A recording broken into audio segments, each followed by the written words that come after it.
there is a fear that it could get passed on.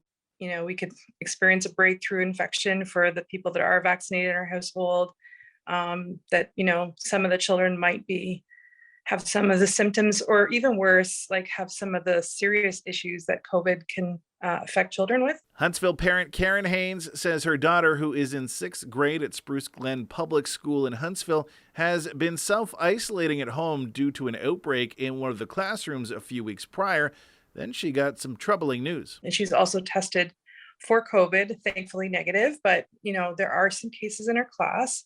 So we're expecting her to be able to go back to school on Monday, and then another case came up, and then enough cases and spread has been happening that they've closed the school. So it was a bit of a, oh goodness, sigh. We'd like to have some sort of stability and some normalcy again, but we are also just staying positive and dealing with the circumstances as they happen. And thankfully, my daughter's very resilient, so we can deal with this. The closure was made official yesterday afternoon, and today I spoke with Manager of Communications Services with the Trillium Lakelands District School Board, Carolyn Bull, about how they made this final decision. Yeah, I will say that the decision is made by the Simcoe Muskoka District Health Unit rather than the board. So we work closely with them, as you know, as we do, and it's their decision to close the school. So that happened yesterday, and with the effective date of this morning. So that's December 1st. And leading up to that point, those decisions are all made by public health. Is there any communication from the health unit on what the final, trigger was for them to decide to close the school? As you mentioned, we do have quite a few cases. I think there are 14 or so at this point, and 12 classrooms closed, which equate to about 90% of the school. So I do know that they take that all into consideration. They're also looking at community spread. So that's obviously an important part of this as a whole, and why to send students into isolation and online learning so that they have a better understanding of where to move forward and how to move forward.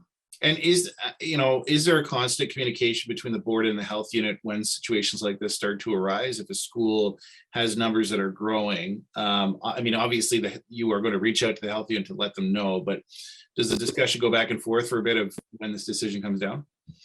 It's actually the other way around. So the health unit is who informs the board and the school, and then the board informs the schools. So yes, we are in constant communication. So let's talk about what's going to be happening during the closure of the school. Are there cleaning procedures in place? What kind of goes on during this time? So Spruce Glen has undergone an extensive deep clean, and it will, as it's closed, it will stay that way until the students return.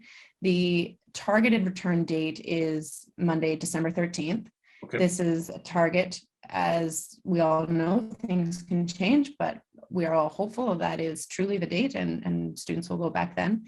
And in the meantime, students are online. So they have all received a communication notification from their teacher, letting them know how to log on for asynchronous and synchronous learning. And would it be safe to assume that opening date is providing that 2-week period for these cases to kind of burn themselves out? Ideally, yes. Yeah. So what would lead to the board deciding to continue the closure onwards, if that is a scenario that happens? The public health unit would inform us if we are continuing that closure.